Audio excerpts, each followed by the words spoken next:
प्रथमो हनुमान् नाम द्वितीयो भीम एव च पूर्णप्रज्ञः तृतीयस्तु भगवत्कार्यसाधकः लक्ष्मीपदे पदाम्भोज युगं नत्वा गुरोरपि प्रमाणचन्द्रिकां कुर्मो बालानां बोधसिद्धये। ಆಗಮಃ ದ್ವಿವಿಧಃ ಅಂತ ನೋಡಿದ್ದೀವಿ. ಅಪೌರುಷೇಯಃ ಪೌರುಷೇಯಶ್ಚ ಹಾಗೆ ಅಂತ. ಅದಾಗಿದೆ ಅಲ್ವಾ? ಅದು ಆಗಿದೆ ಗುರುಗಳೇ. ಈಗ ಮುಂದಿಂದು ವೇದ ಅಪೌರುಷೇಯತ್ವ ಪ್ರಾಮಾಣ್ಯ ಸ್ಥಾಪನಂ ಹಾಗೆ ಅಂತ. ಅಂದ್ರೆ ಎರಡು ವಿಧವಾದ ಆಗಮ ಅಂತ ನಾವು ನೋಡಿದ್ದೀವಿ, ಪೌರುಷೇಯ ಮತ್ತು ಅಪೌರುಷೇಯ ಹಾಗೆ ಅಂತ. ತತ್ರ ಪೌರುಷೇಯ ಋಗಾದಿ ಸದಾಗಮಃ ಅಂತ ನೋಡಿದ್ದೀವಿ. ಋಗ್ವೇದ ಮೊದಲಾದ ವೇದಗಳು ಅದು ಅಪೌರುಷೇಯ ಹಾಗೆ ಅಂತ. ಅದ್ರ ಮೇಲೆ ಆಕ್ಷೇಪ. ವೇದ ಪೌರುಷೇಯ ವಾಕ್ಯ ಸಮೂಹತ್ವಾತ್ ಕಾಳಿದಾಸಾದಿ ವಾಕ್ಯವತ್ ಹಾಗೆ ಅಂತ ಒಂದು ಅನುಮಾನ ಪ್ರಯೋಗ. ನೋಡಿ, ಅನುಮಾನ ಬಂತು ಇಲ್ಲಿ. ಹೇಗೆ ನಾವು ಪಾಠದಲ್ಲಿ ವಿಚಾರ ಮಾಡಿದ್ದು, ಈ ಅನುಮಾನವನ್ನ ಹೇಗೆ ಅಪ್ಲೈ ಮಾಡಬೇಕು ಹಾಗೆ ಅಂತ ಗೊತ್ತಾಗ್ತಾ ಇಲ್ಲ ಹಾಗೆ ಅಂತ. ನೋಡಿ, ಬಂತು ನೋಡಿ. ವೇದ ಅದೇನಾಗಿದೆ? ಪೌರುಷೇಯವಾಗಿದೆ. ಯಾಕೆ? ಹೇತು ಕೊಡ್ತಾರೆ ನೋಡಿ. ವಾಕ್ಯ ಸಮೂಹತ್ವ, ಅದು ಕೂಡ ವಾಕ್ಯ ಸಮೂಹ, ಅದು ಕಲೆಕ್ಷನ್ ಆಫ್ ಸೆಂಟೆನ್ಸ್. ಅದು ಕಾಳಿದಾಸಾದಿ ವಾಕ್ಯವತ್, ಕಾಳಿದಾಸ ಅವರು ರಚನೆ ಮಾಡಿದ ವಾಕ್ಯಗಳಂತೆ ರಘುವಂಶ ಇತ್ಯಾದಿಗಳು ಇದೆ. ಅದು ಹೇಗೆ ಪೌರುಷೇಯ ಗ್ರಂಥಗಳು, ಅದೇ ತರ ವೇದವೂ ಕೂಡ ಪೌರುಷೇಯ ಗ್ರಂಥ ಅಂತ ಅನುಮಾನ ಎಲ್ಲಿಗೆ ಬರ್ತದೆ? ಇಲ್ಲಿ ಏನ್ ತೊಂದರೆ ಆಯ್ತು ಹಾಗೆ ಅಂತ. ಈ ಅನುಮಾನ ಸರಿಗಿದಲ್ಲ. ನಿಮಗೇನಾದ್ರು ದೋಷ ಕಾಣಿಸ್ತಾ ಇದೆಯಾ? ನೋಡಿ, ಮೇಲ್ನೋಟಕ್ಕೆ ಅದನ್ನೇ ಹೇಳಿದ್ದು. ನಮಗೆ ಮೇಲ್ನೋಟಕ್ಕೆ ನೋಡಿದ್ರೆ ಹೌದು ಅಂತಾನೆ ಅನಿಸ್ಬಿಡುತ್ತದೆ. ಆದ್ರೆ ಅದರಲ್ಲಿ ಜ್ಞಾನಿಗಳು ಅಲ್ಲಿರುವ ದೋಷವನ್ನ ಹೇಳ್ತಾ ಇದ್ದಾರೆ. ಅತ್ರ ವೇದ ಪಕ್ಷ ಪೌರುಷೇಯತ್ವ ಸಾಧ್ಯ. ವೇದ ಅದು ಪಕ್ಷ, ಪೌರುಷೇಯತ್ವ ಸಾಧ್ಯ. ವಾಕ್ಯ ಸಮೂಹತ್ವ ಎಂಬುದು ಸಾಧನ, ಹೇತು. ಇಲ್ಲಿ ಏನು ದೋಷ ಇದೆ ಹಾಗೆ ಅಂದ್ರೆ ಶ್ರೂಯಮಾನ ಕರ್ತೃಕತ್ವಸ್ಯ ಉಪಾದಿತ್ವ. ನಾವು ನೋಡಿದೀವಿ, ಉಪಾಧಿ ಅನ್ನತಕ್ಕದ್ದು ಒಂದು ದೋಷ ಹಾಗೆ ಹೇತ್ವಾಭಾಸದಲ್ಲಿ. ಅದು ಮೇಲ್ನೋಟಕ್ಕೆ ಹೇತುವಂತೆ ಕಾಣಿಸ್ತಾ ಇದೆ, ಆದ್ರೆ ಅದು ಉಪಾಧಿ ಅನ್ನತಕ್ಕ ಒಂದು ದೋಷ ಇದೆ ಹಾಗೆ ಅಂತ ನೋಡಿ ಹೇಳ್ತಾರೆ. ನೋಡಿ, ಅತ್ರ ಶ್ರೂಯಮಾನ ಕರ್ತೃಕತ್ವಸ್ಯ ಉಪಾದಿತ್ವಾತ್ ಏತತ್ ದುಷ್ಟ ಅನುಮಾನಂ ಹಾಗೆ ಅಂತ.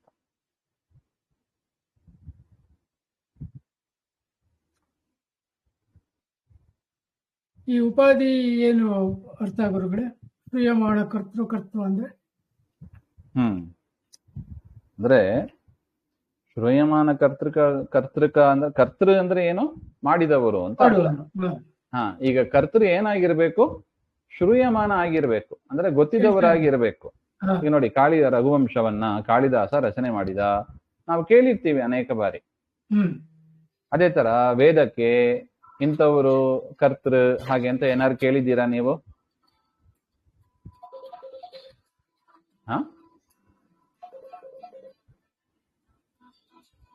ವೇದಕ್ಕೆ ವೇದವನ್ನ ರಚನೆ ಮಾಡಿದವರು ಯಾರಾದ್ರೂ ಇದ್ದಾರೆ ಅಂತ ಕೇಳಿದ್ದೀರಾ? ಇಲ್ಲ.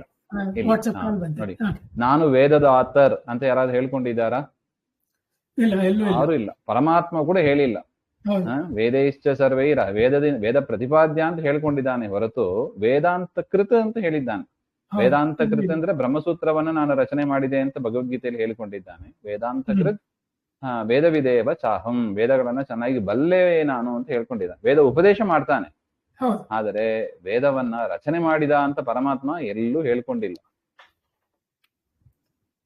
ಆ ಉಪದೇಶ ಮಾಡೋದನ್ನೇ ವೇದದ ಸೃಷ್ಟಿ ಅಂತಾನು ಬೇಕಾದ್ರೆ ಹೇಳ್ಬೋದು ಅಷ್ಟೇ. ವೇದವನ್ನ ಸರ್ವ ಸೃಷ್ಟಿಕರ್ತೃ ದೇವರು ಅಂತ ಹೇಳ್ತೀವಿ.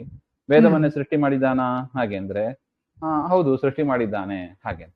ಎಲ್ಲಿ ವೇದ ಸೃಷ್ಟಿ ಮಾಡಿದಾನ ಅಂದ್ರೆ ಪೌರುಷೇಯತ್ವ ಹೇಗೆ ಆಗ್ತದೆ ಹಾಗೆಂದ್ರೆ ವೇದವನ್ನ ಸೃಷ್ಟಿ ಮಾಡಿದಾನಂದ್ರೆ ಏನರ್ಥ? ಇಲ್ಲದೇ ಇದ್ದ ಒಂದು ವೇದವನ್ನ ಅಭೂತ್ವಾಭವನ ಅಂತ ಕರೀತಾರೆ.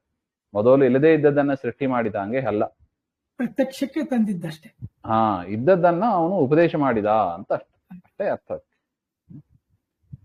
ನೋಡಿ, ಅದರಿಂದ ಶ್ರೂಯಮಾನ ಕರ್ತೃಕತ್ವ ಅಂದ್ರೆ ಅದರ್ಥ ಉಪಾದಿತ್ವ ಏದ ದುಷ್ಟ ಅನುಮಾನಂ ಹಾಗೆಂತ. ನೋಡಿ ಅದು ಹೇಗೆ ಉಪಾಧಿ ಎಂಬ ಅದನ್ನ ತೋರಿಸಿಕೊಡ್ತಾ ಇದ್ದಾರೆ. ಉಪಾಧಿ ಅಂದ್ರೆ ಏನಾಗಿರ್ಬೇಕು? ಸಾಧ್ಯ ವ್ಯಾಪಕತ್ವೇ ಸತಿ ಸಾಧನ ಅವ್ಯಾಪಕತ್ವಂ ಉಪಾಧಿ. ಹಾಗೆ ಮತ್ತೆ ಅನುಮಾನದ ಒಂದು ಪರಿಚಯ ಇದು ಆಗಿರ್ಬೇಕು. ಅನುಮಾನ ಪರಿಚಯದ ಸ್ಪಷ್ಟ ಇದ್ದಿದ್ರೆ ಹಾ ಇತಿ ಉಪಾಧಿಗೆ ಲಕ್ಷಣ. ಉಪಾಧಿ ಅಂದ್ರೆ ಏನಾಗಿರ್ಬೇಕು? ಸಾಧ್ಯ ಅಂದ್ರೆ ಸಾಧ್ಯದ ಜೊತೆಗೆ ಇರಬೇಕು. ಸಾಧ್ಯ ಅಂದ್ರೆ ಯಾವುದು? ಪಕ್ಷ, ಸಾಧ್ಯ, ಹೇತು ಅಂತ ಹೇಳ್ತೀವಿ ನೋಡಿ. ಅಲ್ಲಿರುವ ಸಾಧ್ಯದ ಜೊತೆಗೆ ಸಂಬಂಧ ಇರಬೇಕು. ಸಾಧನದ ಜೊತೆಗೆ ಸಂಬಂಧ ಇರಬಾರ್ದು. ಸಾಧನ ಅಂದ್ರೆ ಹೇತು. ಹಾಗಿದ್ರೆ ಅದನ್ನ ಉಪಾಧಿ ಅಂತ ಕರಿತೀವಿ. ಅದು ಒಂದು ದೋಷ. ನೋಡಿ, ಶ್ರೂಯಮಾನ ಕರ್ತೃಕತ್ವಂ ಕರ್ತೃವಿನ ಕೇಳುವಿಕೆ ಅಂದ್ರೆ ಪ್ರಸಿದ್ಧವಾದ ಕರ್ತೃ. ಈ ಕರ್ತೃ ಪ್ರಸಿದ್ಧವಾಗಿದ್ದಾರೆ ಹಾಗೆಂಬ ಅದು ಎಲ್ಲಿಗೆ ಬರ್ತದೆ? ಸಾಧ್ಯವಾದ ಪೌರುಷೇಯತ್ವದ ಜೊತೆಗೆ ಬರ್ತದೆ. ರಘುವಂಶ ಇತ್ಯಾದಿಗಳು ಪೌರುಷೇಯ. ಅದಕ್ಕೆ ಒಬ್ರು ಕರ್ತೃ ಇದ್ದಾರೆ. ಸಾಧ್ಯ ವ್ಯಾಪಕವಾಗಿದೆ ಮತ್ತು ಸಾಧನ ಅವ್ಯಾಪಕವಾಗಿರ್ಬೇಕು. ನೋಡಿ, ಯತ್ರ ಯತ್ರ ಪೌರುಷೇಯತ್ವಂ ತತ್ರ ತತ್ರ ಶ್ರೂಯಮಾನ ಕರ್ತೃಕತ್ವಂ ಇತಿ ವ್ಯಾಪ್ತೇ ಸದ್ಭಾವ. ಎಲ್ಲೆಲ್ಲಿ ಪೌರುಷೇಯತ್ವ ಇದೆ ಅಲ್ಲೆಲ್ಲ ಯಾರೋ ಒಬ್ರು ಕರ್ತೃ ಇದ್ದಾರೆ. ಮಹಾಭಾರತ ಪೌರುಷೇಯ. ಯಾಕೆ? ವೇದವ್ಯಾಸರು ರಚನೆ ಮಾಡಿದ್ದು ಅಂತ ಸ್ಪಷ್ಟ ಇದೆ. ಪುರಾಣಗಳು, ವಾಲ್ಮೀಕಿ ರಾಮಾಯಣ ಹೆಸರು ಹೇಳುವಂತೆ ವಾಲ್ಮೀಕಿ ಋಷಿಗಳು ಅದನ್ನೇ ರಚನೆ ಮಾಡಿದ್ರು. ಹೌದು, ಪೌರುಷೇಯ. ಯತ್ರ ಪೌರುಷೇಯತ್ವಂ ತತ್ರ ಶ್ರೂಯಮಾನ ಕರ್ತೃಕತ್ವಂ ಅಂತ ವ್ಯಾಪ್ತಿ ಸರಿಗಿದೆ ನೋಡಿ. ಎಲ್ಲೆಲ್ಲಿ ಪೌರುಷೇಯತ್ವ ಇದೆಯೋ ಅಲ್ಲಿ ಯಾರೋ ರಚನೆ ಮಾಡಿದವರು ಅಂತ ಪ್ರಸಿದ್ಧಿ ಇದ್ದೇ ಇರ್ತದೆ. ಇನ್ನು ಎರಡನೇ ಆಸ್ಪೆಕ್ಟ್, ಎರಡನೇ ಪಾರ್ಟ್ ಯಾವುದು? ಸಾಧನ ಅವ್ಯಾಪಕತ್ವ. ಅಂದ್ರೆ ಯಾವುದು ಸಾಧನ? ವಾಕ್ಯ ಸಮೂಹತ್ವ ಅಂತ ಹೇಳ್ತಾರೆ. ವಾಕ್ಯ ಸಮೂಹಸ್ಯ ಅವ್ಯಾಪಕತ್ವಂ ಭವತಿ. ಅಂದ್ರೆ ಏನು ವ್ಯಾಪ್ತಿ? ಯತ್ರ ವಾಕ್ಯತ್ವಂ ತತ್ರ ಶ್ರೂಯಮಾನ ಕರ್ತೃತ್ವಂ ಇತಿ ವ್ಯಾಪ್ತಿ ನಾಸ್ತಿ. ಎಲ್ಲಿ ವಾಕ್ಯ ಸಮೂಹ ಇದೆಯೋ ಅದನ್ನ ರಚನೆ ಮಾಡಿದವರು ಒಬ್ರು ಇದ್ದೇ ಇರ್ತಾರೆ ಅಂತ ಎಲ್ಲಾರು ವ್ಯಾಪ್ತಿ ಇದೆಯಾ? ನೋಡಿ, ವೇದೇ ಅವ್ಯಾಪ್ತತ್ವ, ವೇದದಲ್ಲಿ ಇಲ್ಲ. ಅದರಿಂದ ಅದನ್ನ ಉಪಾಧಿ ಲಕ್ಷಣ ಕೂಡಿ ಬಂದಿದೆ. ಅದರಿಂದ ಶ್ರೂಯಮಾನ ಕರ್ತೃಕತ್ವ ಎನ್ನುವುದು ಉಪಾಧಿ. ತಸ್ಮಾತ್ ಏತದ್ ಅನುಮಾನಂ ದುಷ್ಟಂ ಭವತಿ. ಹಾಗೆ ಅದರಿಂದ ಈ ಅನುಮಾನ ದುಷ್ಟವಾಗಿದೆ. ಹಾಗೆ ಇದರ ಮೇಲೆ ಅಷ್ಟಕ್ಕೆ ನಿಲ್ಲೋದಿಲ್ಲ. ಹೌದು, ಉಪಾಧಿ ಎಂಬುದನ್ನು ನೀವು ಹೇಳಿದ್ರಿ, ಸಮರ್ಥನೆ ಮಾಡಿದ್ರಿ, ಸರಿ, ಸಂತೋಷ. ಆದ್ರೂ ಕೂಡ ನಮ್ದು ಇನ್ನೊಂದು ಆಕ್ಷೇಪ ಇದೆ. ನನು ವೇದೆ ನ ಪ್ರಮಾಣಂ ತದುಕ್ತ ಅನುಷ್ಠಾನೇಪಿ ತತ್ಫಲ ಅನುಪಲಂಬಾತ್ ವಿಪ್ರಲಂಬ ವಾಕ್ಯವತ್ ಅಂತ ಇನ್ನೊಂದು ಅನುಮಾನವನ್ನ ಹೇಳ್ತಾರೆ. ನೋಡಿ, ನೈಯಾಯಿಕರೇ ಮಾಡುವ ಅನುಮಾನ. ಯಾಕಂದ್ರೆ ನೈಯಾಯಿಕರ ಪ್ರಕಾರವೂ ಕೂಡ ವೇದ ಪೌರುಷೇಯ, ವೇದ ಪ್ರಮಾಣ ಅಂತ ಒಪ್ಪುತ್ತಾರೆ. ಆದ್ರೆ ವೇದ ಏನದು? ಪೌರುಷೇಯ ಅಂತ ಹೇಳ್ಬಿಡ್ತಾರೆ. ವೇದ ಅದು ಪ್ರಮಾಣ ಅಲ್ಲ. ಯಾಕೆ? ತದುಕ್ತ ಅನುಷ್ಠಾನೇಪಿ, ವೇದದಲ್ಲಿ ಹೇಳಿದ ಅನುಷ್ಠಾನಗಳನ್ನ ಮಾಡಿದರೂ ಕೂಡ ಫಲ ಅನುಪಲಂಬ, ಫಲ ಸಿಗ್ತಾ ಇಲ್ಲ. ಉದಾಹರಣೆಗೆ, ಮಳೆ ಬರಬೇಕು ಅಂದ್ರೆ ಕಾರೀರಿ ಯಾಗ ಮಾಡಿ, ಸಂತಾನ ಆಗಬೇಕು ಅಂದ್ರೆ ಪುತ್ರಕಾಮೇಷ್ಟಿ ಯಾಗ ಮಾಡಿ. ಕಾರೀರಿ ಯಾಗ ಮಾಡ್ತಾರೆ, ಮಳೆ ಬರ್ತಾ ಇಲ್ಲ. ಪುತ್ರಕಾಮೇಷ್ಟಿ ಯಾಗ ಮಾಡಿದ್ರು ಸಂತಾನ ಆಗ್ತಾ ಇಲ್ಲ. ಅದರಿಂದ ವೇದೋಕ್ತ ಕರ್ಮಗಳನ್ನ ಮಾಡಿದ್ರೆ ಸಿಗಬೇಕಾದ ಫಲ ಸಿಗ್ತಾ ಇಲ್ಲ. ಹಾಗೆಂದ್ರೆ ಏನಾಯ್ತು? ಅಪ್ರಮಾಣ ಅಂತ ಆಯ್ತದು. ನ ಪ್ರಮಾಣಂ. ಹಾಗೆ ಅಂತ ವಿಪ್ರಲಂಬ ವಾಕ್ಯವತ್. ವಿಪ್ರಲಂಬ ಮೋಸಗಾರನ ಮಾತು ಅಂತ ಅರ್ಥ. ವಿಪ್ರಲಂಬಕ ಅಂದ್ರೆ ಯಾರು? ಮೋಸ ಮಾಡುವವರು. ಮೋಸ ಮಾಡುವವ ಸುಳ್ಳು ಹೇಳ್ತಾರೆ. ಹೇಗೋ ಅದೇ ತರ ವೇದವು ಕೂಡ ಪ್ರಮಾಣ ಅಲ್ಲ. ಯಾಕೆ? ಅದ್ರಲ್ಲಿ ಹೇಳಿದ ಫಲ, ಅಲ್ಲಿ ಹೇಳಿದ ಪ್ರಕಾರ ಮಾಡಿದ್ರೆ ಫಲ ಸಿಗ್ತಾ ಇಲ್ಲ. ಆದ್ರೆ ವಿಪ್ರಲಂಬ ವಾಕ್ಯವತ್. ಒಬ್ಬ ಹೇಳ್ತಾನೆ, ನದಿ ತೀರದಲ್ಲಿ ಹೋಗಿ 5 ಹಣ್ಣುಗಳು ಇದೆ ಅಂತ ಹೇಳ್ತಾನೆ. ಅವನು ಹೇಳಿದ ವಾಕ್ಯವನ್ನ ನೋಡಿ, ಕೇಳಿದ ವಾಕ್ಯವನ್ನ ನೋಡಿ ನದಿ ತೀರಕ್ಕೆ ಹೋಗ್ತಾನೆ. ಅಲ್ಲಿ ಹಣ್ಣು ಇಲ್ಲ, ಏನಿಲ್ಲ. ಓ, ಮೋಸ ಮಾಡಿದ ಅಂತ ಹೇಳ್ತೀವಿ. ಇದೇ ವಿಪ್ರಲಂಬ ವಾಕ್ಯ. ಹಾಗೆ ನದಿ ತೀರಕ್ಕೆ ಹೋಗಿ 5 ಹಣ್ಣು ಇದೆ ಅಂತ ಒಬ್ಬ ಹೇಳಿದ. ಅವನು ಮೋಸಗಾರ.